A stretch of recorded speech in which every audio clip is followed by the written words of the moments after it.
Olá, bem-vindos à Economia Brasileira, aula 20, eu acho. Então tá, hoje nós continuamos com a aula de complexidade. Hoje eu vou apresentar uma aplicação específica de complexidade em economia, que é o trabalho do Hausmann e Hidalgo. Atrás de mim o espaço-produto aqui.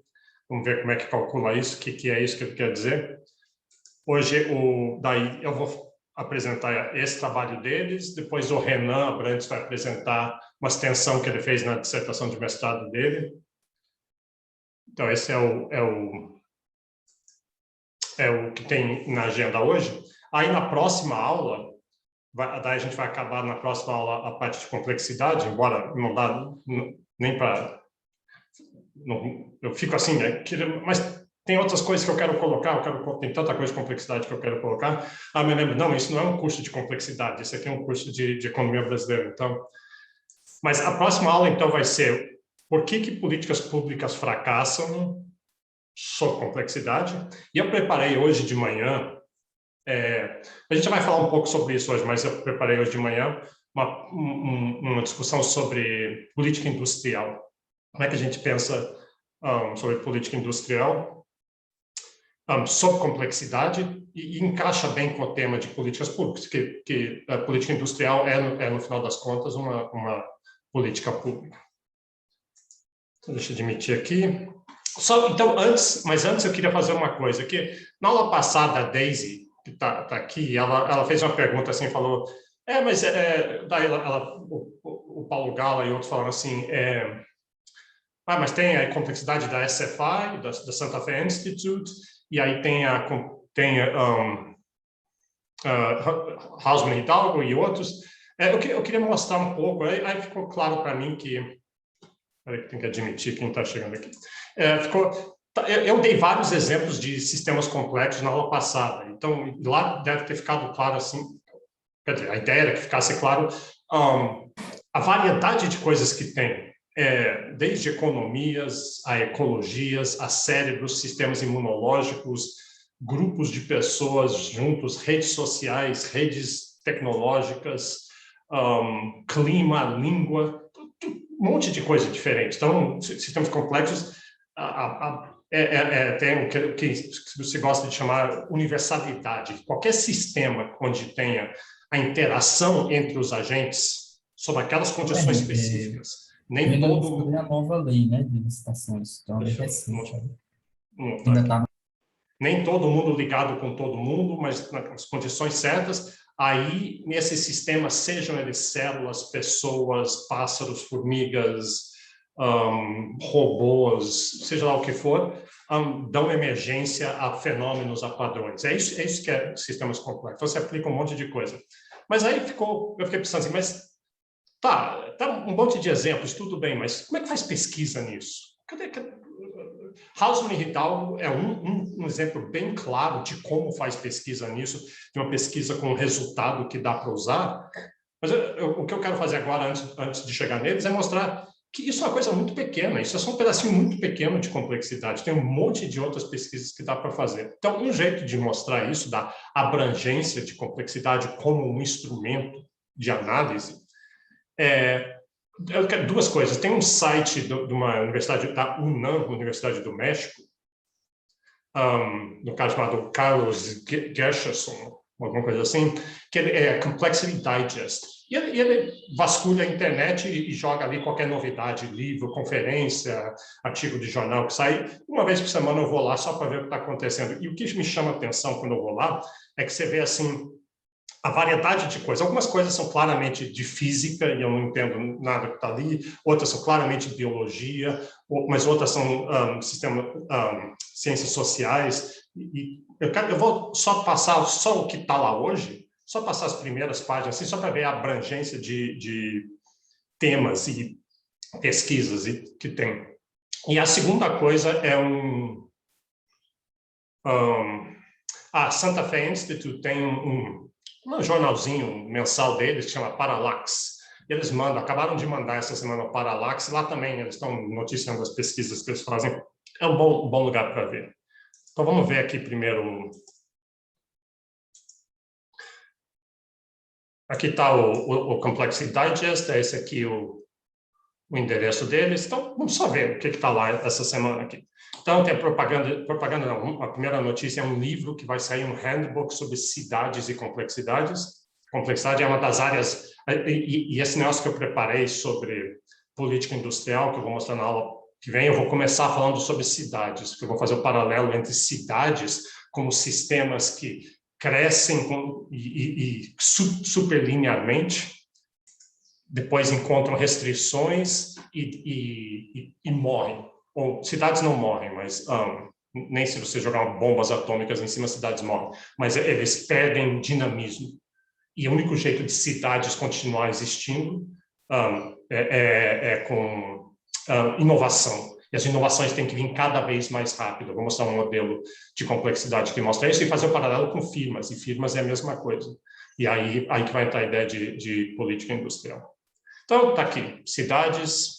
Tem um português muito bom, a gente vai ver, inclusive, na terça que vem, Luiz Bittencourt, que trabalha com cidades, e ele é muito bom. Olha só que coincidência, tem um artigo do Ricardo Hausmann, que a gente está aqui atrás de mim, né, que ele fez a aula de hoje, e aqui é um artigo dele sobre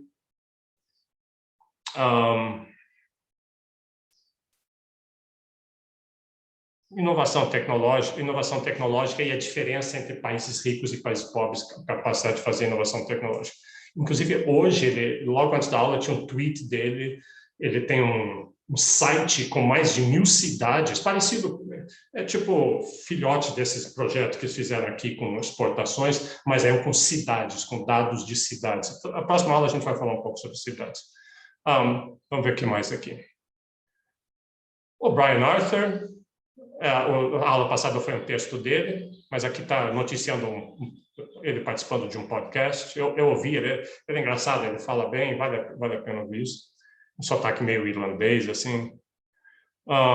Aqui uma conferência sobre vida artificial, tipo robôs interagindo. Então, o que eu estou querendo salientar aqui não é as coisas individuais, é a variedade, a abrangência, mas o elo em comum, que é a ideia de complexidade. Future Proof,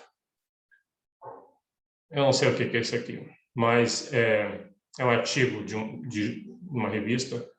Vamos ver alguns outros. Está aqui. Sincronização, esse é um tema de sistemas complexos. Uma das coisas que emergem, às vezes, de sistemas complexos é sincronização, como vagalumes começam a piscar aleatoriamente, mas aí eles interagem com os outros, aí em algum momento eles começam a sincronizar. Tem o Steven Strogatz, que é um matemático, tem modelos de complexidade sobre isso.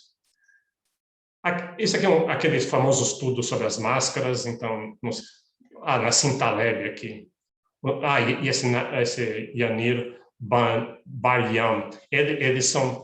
Eu não li isso aqui, mas eu sei que o Taleb foi muito insistente, que muitas pessoas dizem, máscara, o que máscara faz diferença? Máscara faz diferença, mas o ponto é que...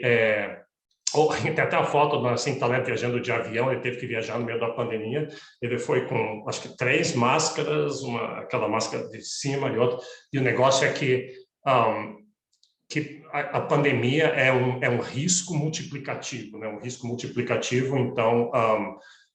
embora a ameaça presente pareça pequena, no sistema complexo, rapidamente aquilo escala. Eu acho que esse trabalho tem a ver com isso. Professor, Diga. Você viu que eu comentei mais ou menos isso no meu comentário? Eu vi, eu até eu não tinha visto, achei super interessante esse trabalho, eu queria até olhar depois, mas... Eu acho que vai bem nessa linha mesmo, né, de ser muito difícil você prever o impacto de política pública, porque você tem uma máscara até máscara que tem efeito, sei lá, 30%, pode ter um impacto muito grande no todo, porque é muito complexa a relação de transmissão, né? Uhum. O Taleb tem um negócio assim, ele fala como é que é, o risco de você morrer afogado na sua piscina é mais ou menos, ele compara morrer afogado na piscina com de pegar Covid, e os riscos são parecidos, o tamanho de tanta gente vai morrer, alguma coisa assim. Mas ele nota, olha, mas o outro é multiplicativo, é de interação de várias pessoas. Você morrer na sua piscina, você não afeta o seu vizinho, você morrer na sua piscina, ou os vizinhos 3 casas para frente. Então, é aditivo, é um problema bem diferente de um problema multiplicativo. É mais ou menos a diferença do médio cristão e o extremo cristão. Tá, então, bom, chega disso aqui. Commons, né? Eu vou mencionar a Elinor Ostrom. Elinor Ostrom, essa ideia tem muito a ver com complexidade, toda a parte da Elinor Ostrom. Bom, deu para ter uma ideia, né? Então, sistemas sobre aprendizado, são dos temas que eu enfatizei muito aqui, sobre ter social learners. Quando é que ter social learners vai ser ruim para o coletivo? A gente viu que social learners geralmente são bons. Alguém inventa uma ideia, os social learners espalham ela como bem puro. Então, os temas que a gente já viu, evolução, cultura e aqui. Então, vale a pena sempre dar uma olhada aqui. E aí, a segunda coisa que eu queria ver, essa barra aqui fica... Eu tenho que aprender a usar, tirar essa barra no Zoom. O Parallax. Aqui. Esse é o Parallax, o Santa Fe Institute distribui isso uma vez, fazendo propaganda da pesquisa deles. E, bom, aqui tem só de novo, quero salientar, eu não sei o que são essas pesquisas, isso aqui saiu recentemente, mas salientar a variedade de pesquisas que foram feitas. Então, pesquisas sobre dormir, o que dormir tem a ver? Então, isso deve ter a ver com cérebro, biologia, essas coisas. Esse é o presidente do Santa Fe agora, o David Krakauer, é um cara bem interessante, falando sobre a diferença entre ser cético e não acreditar em nada. Essas coisas que você fala com seus amigos sobre vacinas, o Bolsonaro e não sei o quê, e vocês falam, ninguém acredita mais do que ninguém fala, e fake news deve ser um pouco sobre isso. Sincronização de animais, talvez seja até o mesmo trabalho, de Firefly Synchronization. Replace fossil fuels, não sei o que é. Tem a coisa de arqueologia, tem um ramo de complexidade que mexe com arqueologia, de tentar descobrir como é que populações antigas, que a gente não tem muita informação, como é que, da informação que a gente tem, como é que a gente pode derivar, como é que eles se organizavam, o que eles faziam. Outra dessas de tomada de decisão, quando tem um grupo que toma decisão e todo mundo está interligado um com o outro, imitando um aos outros, ou cada um imitando certas pessoas, que tipo de decisão emerge? Eles falam que pode ser decisões ruins, né? Tem certas circunstâncias, dependendo da interligação da estrutura de rede, isso pode levar a más decisões. Alguma coisa sobre linguagem, sobre, sabe, árvores evolucionárias, como é que os macacos viraram, outros macacos viraram os seres humanos, etc. Um desses com linguagem, então tem toda a linguagem, é um sistema complexo, como a gente falou. Esse cara aqui, parece que ele inventou um índice novo, em vez do H-index. Você pega as publicações de um acadêmico, de um escritor, para tentar classificar eles, e ver quem que é mais produtivo, quem que é mais original. Então, ele criou um sistema novo ali. Bom, etc. Né? Information theory é uma coisa muito importante em sistemas. A Amazônia. Bom, então tá bom. Meu ponto é só esse aqui. Como eu não pude dar detalhe dessas coisas todas, não dá para saber exatamente o que as pesquisas fazem, mas olha, é extremamente abrangente e o que falta provar é que alguma dessas linhas de pesquisa vai realmente dar resultado, mas eu argumento que sim.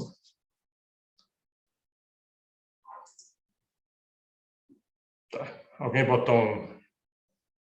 sim, o Renan botou que o Bittencourt acabou de lançar um livro sobre cidades. A gente tem, em economia, tem o Ed Glaeser, né? O Ed Glaeser que acabou de lançar um livro também sobre cidades, muito bom. E ali você pode contrastar um pouquinho as duas abordagens. O Ed Leger faz uma abordagem bem econômica, de economia tradicional, e o Bittencourt e esses outros, uma via complexidade, e não são totalmente diferentes, não são diferentes, mas tem algumas coisas diferentes. Antes de chegar no Hidalgo e Hausmann, faltou acabar, eu quero acabar, tinha só mais algumas outras coisas que eu queria mostrar sobre sistemas complexos. Então, foi aqui que a gente parou. Eu não vou entrar em detalhe disso aqui agora, mas assim, qual que é a diferença? São a partir das premissas, as premissas de que eu estou chamando de economia tradicional. E aí, quando eu chamo tradicional, envolve todas essas, desde as heterodoxas às ortodoxas. Claro que não é cada uma tem todos esses elementos, mas em linhas gerais, eu não vou nem ler isso aqui. Mas as várias premissas. E só lembrar uma coisa, que, como eu falei, economistas de todos os tipos estão cientes tanto da força da economia tradicional como das limitações, e tem tido um grande esforço nos últimos 50, 100 anos de ir relaxando essas hipóteses. Então, tem assimetria, teoria de informação assimétrica, tem teoria dos jogos, tem incerteza, custos de transação, toda a parte de instituições é uma tentativa de tornar a economia tradicional mais realista, mas geralmente você mantém o resto e vai em uma margem lá, vamos soltar essa margem, mas com o pé fincado aqui em cima de economia tradicional. Então, acho que o próximo passo é dar um salto de várias dessas premissas têm que ser liberadas, o que não torna a economia tradicional obsoleta ou velha, nada. Pelo contrário, é muito importante como um benchmark de como o mundo seria num mundo idealizado. Porque daí, esse benchmark, aí você olha o mundo como ele é, e você ajuda muito a entender, quando você tem um mapa do que ele poderia ser, você diz que ele não é, então por que não é? Quais são as premissas que estão faltando? Que é exatamente como essa disciplina com o benchmark de eficiência, tem um modelo eficiente. Né, o Brian Arthur, no texto que vocês leram na aula passada, ele falando sobre equilíbrio, ele falou assim, aqui tem 3 pés, ou 3 literaturas dentro de economia tradicional que fazem isso, eficiência e equilíbrio. Uma é equilíbrio geral, Arrow de Brun, né? Então, ele demonstra, se tudo fosse absolutamente perfeito, está aqui o que aconteceria. Outra é teoria dos jogos. A teoria dos jogos tem um equilíbrio de Nash aqui. Se tudo funcionar bem, vai chegar nesse equilíbrio, ele vai ser único. E o terceiro é rational choice, expectativas racionais. Expectativas racionais, todo mundo tem expectativas racionais, e aqui em macro o que iria acontecer. E fora casos muito específicos, não é aquilo que acontece, porque tem todas espécies de ruídos e custos no meio, então o mundo real está longe desses 3 equilíbrios, mas é muito útil ter eles como um benchmark do que seria. Então, eu acho que é para isso que vai continuar servindo muito economia tradicional, mesmo se tiver avanços em coisas como comportamental, complexidade ou várias outras áreas. Tá. Aí, isso aqui é só um negócio que eu achei curioso, mas eu pensava assim, quando eu era um jovem aluno de economia, lá acabei meu doutorado em 1994, aí eu pensava, o que é economia? Economia, assim, em uma palavra. Então, a primeira coisa, economia, incentivos, claro, né? Isso descreve o que é economia. A palavra mais importante é economia. Aí, um pouco mais para frente, você pensar, eu gostava de modelos de assimetria de informação, modelo principal agente, esse tipo de coisa, na época eu gostava muito, eu ainda gosto muito daquilo ali, falava, não, na verdade, economia é sobre informação. É os dois, na verdade, incentivos e informação. Não é porque informação entrou, os dois estão valendo, mas informação talvez seja a fronteira. Mais tarde, eu mudei, não, o importante é instituições. Aí fiz muito da minha carreira foi em cima dessa parte de instituições, sem deixar de lado, obviamente, informação e incentivos que fazem parte de instituições. E agora eu dei mais um passo e pensei assim, mas tem que começar com IN para manter o, né, tem que ser IN. Então, agora é complexidade. O que é complexidade? Complexidade é interação de agentes, interações de agentes. Então, eu mantive isso aqui. Eu estou muito preocupado porque eu não sei qual vai ser a próxima. Eu tenho que achar mais alguma coisa assim que todo mundo estiver convencido que complexidade é o caminho para ir, eu já quero estar na próxima coisa.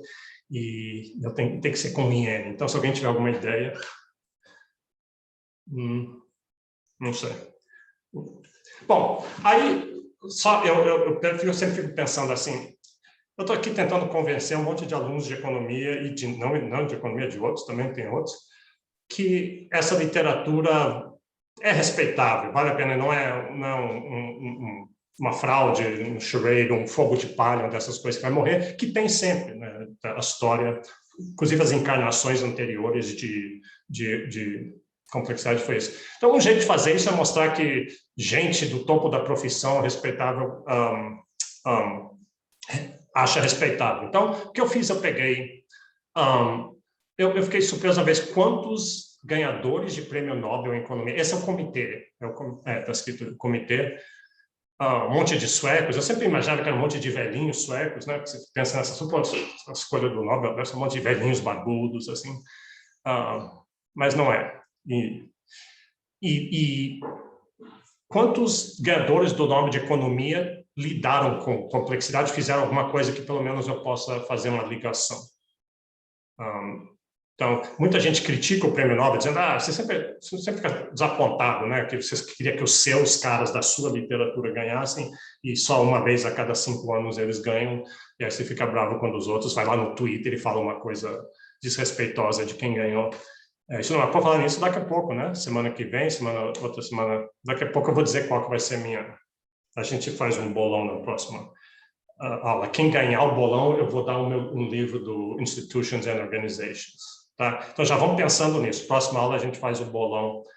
Você tem que adivinhar pelo menos uma das pessoas. Eles sempre dão para 2, 3 hoje em dia, mas a gente faz isso. Então, olha só. Eu vou fazer isso rápido para não gastar tempo. Já estou indo muito além do que eu queria. Então, Herbert Simon. Terça-feira eu vou falar sobre esse livro um pouco.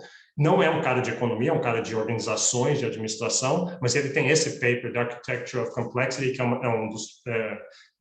fala muito sobre a estrutura alguma coisa em comum que todo sistema complexo tem, é modular, todo sistema complexo tende a ser modular, então tem isso. Kenneth Arrow é um dos maiores economistas de todos os tempos, equilíbrio geral, acabei de mencionar ele, mas ele foi que organizou essa primeira reunião entre físicos e economistas. Eu pus o velho Arrow e o jovem Arrow aí, só para ter a gravata ali, a calça subindo. Bom, e tem outras razões, toda a parte dele de informação que ele trabalhou tem muito a ver com sistemas complexos. O Hayek é sistemas complexos, é absolutamente sistemas complexos. Ele um dos pioneiros, embora muita gente não faça essa ligação, é 100% do sistema complexo. Aquele paper do Informação na Sociedade, Knowledge, the Use of Knowledge in Society, tem muito a ver com o que a gente vai ver hoje, esse aqui. Bom, Rules and Order, ao livro, só os títulos, Cosmos and Taxis. Cosmos é ordem natural, Taxis é ordem criada pelo ser humano. Esse é o nome de um journal, depois que fizeram esse journal aqui de complexidade. Um journal com capa bonita. Ronald Coase, a princípio ele não tem muito a ver com complexidade, mas ele tem um pouco porque o Hidalgo, no livro dele, usa muito Ronald Coase, que a ideia é a seguinte: se a gente vai distribuir conhecimento em vários cérebros, se conhecimento não cabe no cérebro de uma pessoa e tem que ser distribuído na rede, é assim que funcionam vários dos sistemas complexos em economia e outras áreas, custo de transação é muito importante, porque se for muito difícil eu conseguir a informação que está no seu cérebro, então o cérebro coletivo não funciona tão bem. Então, estou forçando um pouquinho a barra, mas eu queria ter Ronald Coase, que é sempre legal ter Ronald Coase nas coisas. Douglas North, ele flertou, teve uma época que ele flertou com complexidade, ele foi no segundo encontro do Santa Fé entre economistas e físicos e chegou a mencionar a complexidade em alguns trabalhos e outros. No final, não se convenceu totalmente, mas ele teve esse flerte. Eu pus aqui o Kahneman, podia botar os outros de comportamental, só porque complexidade tem muito essa ideia de que os nós da rede têm pouca informação. E especialmente, seguem regras simples. Seguem regras simples é o contrário são agentes racionais. O agente racional, ele não segue regras simples, ele já sabe tudo que tem que fazer, ele entende completamente. Então, eu não pus os outros o Taylor e o Schiller e outros de comportamental, mas está aí. Não preciso falar nada. O título do livro dele já é a descrição de sistemas complexos. Eu mencionei esse livro na aula passada. Micromodels and Microbehavior, Thomas Schelling. Dizem que você está vivo, você e eu, nós estamos vivos hoje porque ele sugeriu na época da Guerra Fria que houvesse um telefone vermelho em Moscou e um telefone vermelho em Washington para eles conversarem. É cheap talk, não vale nada, tudo que é dito ali, todo mundo sabe que é estratégico, mas supostamente aquilo salvou o mundo de um fim nuclear. Paul Krugman, bom, eu mencionei na aula passada, né, ele tem ele trabalha muito com increasing returns, com feedback positivo, que é essencial, é muito importante de sistemas complexos, embora ele depois foi criticar. E Eleanor Ostrom, que eu mencionei agora há pouco, como é que pequenas comunidades conseguem lidar com propriedade comum, emerge de baixo para cima da interação daquela pequena comunidade, emerge sem necessidade de autoridades de fora, de governos, emerge normas e regras e o uso sustentável de um recurso comum. Então, a gente não tem ideia em economia a influência que ela tem. Ela ganhou o prêmio Nobel de Economia, mas as pessoas em economia, ela nem é de economia, é de ciência política, mas eu vejo em outras ciências, e especialmente com o aquecimento global, o impacto que ela tem, até muito, muito impacto. E ela explicitamente tem vários artigos falando o caminho que a economia tem que ir é complexidade, falando especificamente de complexidade. Na época que ela morreu, em 2009, ela estava entrando cada vez mais nessa. Bom, e a última coisa que eu só queria mencionar que é importante é como é que mede? Isso vai fazer a ligação com o que a gente vai fazer hoje. Como é que mede complexidade? Né, tudo que você vai fazer, a gente quer saber que tem que ter uma medida, um jeito de medir. Como é que você mede? Como é que eu comparo, então, o cérebro humano, o genoma de uma família, um livro? A gente quer medir ordem, de certa forma, porque é isso que é um sistema complexo. Agentes interagindo, está emergindo daquilo ali ordem, que pode ser uma estrutura, uma funcionalidade, um padrão, uma beleza, uma verdade, uma coisa, mas tem ordem, contrariando a segunda lei da termodinâmica, reduzindo a entropia localmente. Então, a gente quer medir. Como é que mede? Bom, deixa eu pular isso aqui. Deixa eu pular isso aqui. Tem várias formas de medir. Essa é a única coisa que eu vou falar. Tem formas de medir. O problema, na verdade, é que tem formas demais de medir. Tem um texto que é sobre... o cara, ele mediu 42 formas de medir. Então, Shannon Entropy, teoria da informação, o Hirschman, o que a gente usa para concentração de indústrias. HHI. HHI.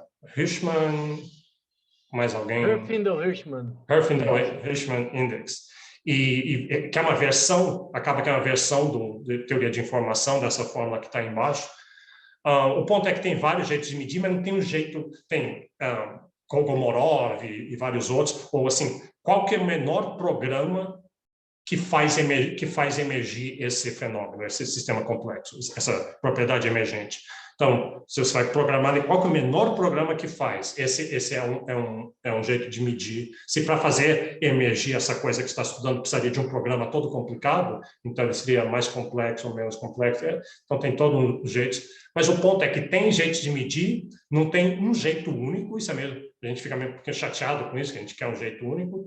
Mas eu não acho que isso é um problema, eu não acho que nem vai surgir uma medida, eventualmente, que se pode universal. Porque os sistemas complexos são muito diferentes. Cérebros, formigas, protestos, etc.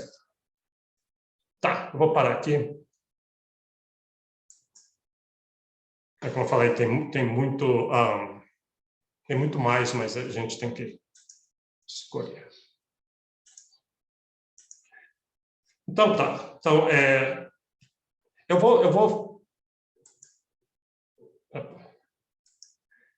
vou descrever agora esse paper, esse trabalho é um projeto, na verdade, todo um projeto do Hausmann e Hidalgo, de maneira relativamente rápida, porque eu vou tentar fazer isso assim, em 30 minutos, daí o Renan completa é o jeito. É porque isso aqui, se eu não tomar cuidado rapidamente, isso aqui, eu vou ficar muito tempo em cada coisa. Então, tá aqui, Building Blocks. Tem vários papers quando isso saiu. Está aqui um no Journal of Economic Growth, publicado na área no Journal de Economia, mas tem vários outros. Esse é o que eu recomendei, um dos que eu recomendei para ler, porque ele é PNAS, é geralmente mais curto, toda a parte técnica está deixada no suplemento. Mas esse é o Hidalgo, tem o livro dele que é muito bom, realmente recomendo esse livro. É uma visão de economia de alguém fora de economia. E esse é o Ricardo Hausmann. Vocês já devem conhecer eles de várias outras áreas. Tem muitas inovações na área de economia. Foi primeiro-ministro da Venezuela, tá hoje ativamente contra o Maduro, e lá da Kennedy School. Eu acho um cara extremamente inovador, isso que eu gosto dele. Então, aí a pergunta é a pergunta de Adam Smith, qual que é a natureza e causa das riquezas das nações, né? E, especialmente, o que impede a difusão, seja lá o que faz países crescerem. Quando a gente olha a distribuição de países hoje, tem países ricos, países pobres, então tem alguma coisa que não tem alguma coisa que não consegue chegar em muitos países. Não dá para mandar pela internet, não dá para mandar através de livros ou receitas. Então, o que é? Sim, o que é? Crescimento é tudo sobre produtividade. Então, o que tem aqui do lado pessoas plantando do jeito incrivelmente produtivo, uma pessoa está gerando muito produto, e aqui tem outros que estão gerando bem menos.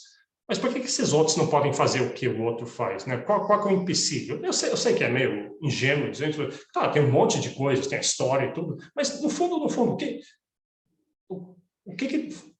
por que todos esses empecilhos não estão sendo derrubados? Porque todo mundo quer que seja tão produtivo quanto. Então, muitas coisas vão melhorando, mas se você olhar os dados, aquele gráfico que eu botei, não parece que está havendo essa convergência. Então, tem que ter alguma coisa.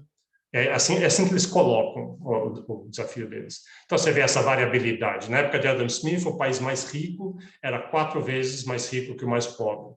Em 2012, hoje, o mais rico é 100 vezes mais rico do que o mais pobre. O Haiti é 4 vezes mais rico que o Congo, o Equador 4 vezes que o Haiti, México, Alemanha, etc. Então, tem uma diferença muito grande de produtividade, da capacidade de produzir. Eu fiz a mesma coisa para o Brasil. O Hausmann começa a palestra dele falando isso. Eu fiz a mesma coisa para o Brasil. No Brasil deve ser diferente, deve ser mais igual. Mas não é. Tem uma diferença muito grande. O Piauí, Roraima tem 2 vezes o PIB per capita do Piauí, Rio de Janeiro 2 vezes que Roraima, e DF, surpreendentemente, 2 vezes o do Rio de Janeiro. Então, aqui, se está duvidando, dá uma olhada nos números aqui. Então, a conclusão de tudo isso é que tem alguma coisa que é difícil fazer chegar, e a resposta deles, o que é, não é educação, não é instituições, não é o império da lei, não é várias dessas outras coisas que são importantes também, mas eles querem focar especificamente na área de produtividade mesmo, capacidade, capabilities. Então, às vezes, quando eu falo em português, eu falo capabilidades, às vezes capacidades, mas eu vou definir melhor o que eu quero dizer com capacidades daqui a pouco. Então, mas só um ponto importante, vou pular um monte de coisa, mas a parte importante é que capabilidades não transacionáveis. São capabilidades não transacionáveis, então dá para comprar elas. Muita coisa você compra, você pega assim um trabalhador, aí você compra uma máquina, dá para ele consegue aumentar muito a produtividade. Então você importa essa máquina, traz essa máquina, você aumentou a capacidade daquele trabalhador. Mas então, mas não deve ser só essa, deve ter outras capacidades que não vêm nesse formato, você não consegue.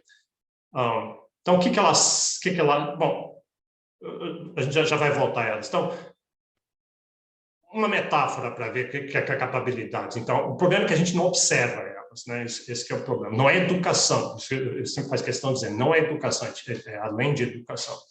Suponha que cada país é um balde cheio de Legos.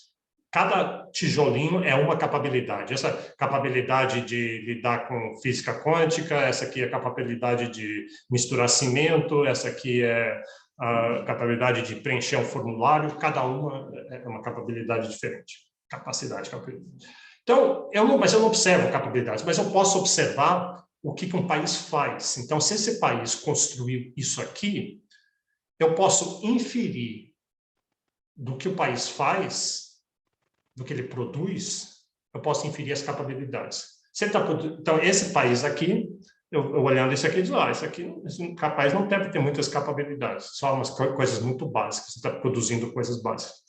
Esse país aqui deve ter mais capacidades. Isso é tudo feito de Lego também, então é um país com mais capacidade, ou esse aqui.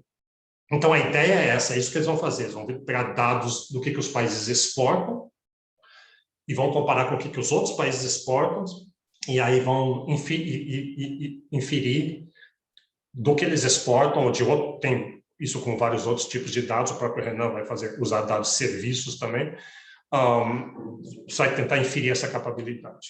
Então, só que essa capacidade, ela é não transacionável, você não pode importar ela é tácita, parece que tem todo o trabalho do Carl Polanyi sobre essas coisas. Tácito é uma coisa que você entende, você absorve, não é alguém explicando para você, falando com palavras, ou com um livro, ou com uma receita. Você só aprende, você absorve, você tem que estar lá e ver. Então, isso o Hausmann faz, ele põe o Federer, não. Como é que é o nome desse cara mesmo? Nadal.